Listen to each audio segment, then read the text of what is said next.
Best settings Asus VG249QM1A monitor.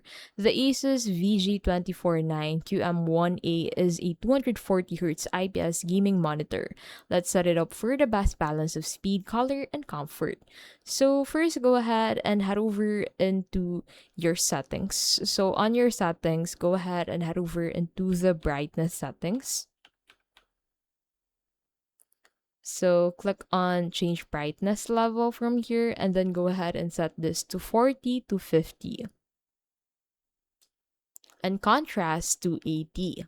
This keeps colors accurate while reducing eye strain. Now, use racing mode preset, then adjust color temperature to user mode with red 100, green 100, blue 97 for a neutral white balance. Enable FreeSync for smooth frames and set trace free to 60 to reduce ghosting without adding artifacts. Keep the pixel off to avoid artificial sharpening. Turn AMB off for everyday use and enable it only in competitive shooters where blur reduction matters. But note, it lowers brightness. Keep shadow boost at 0 for natural contrast and raise it slightly only in very dark games to spot enemies. Racing mode, moderate brightness, FreeSync on, trace 360. This setup delivers smooth gameplay, accurate colors, and comfortable viewing.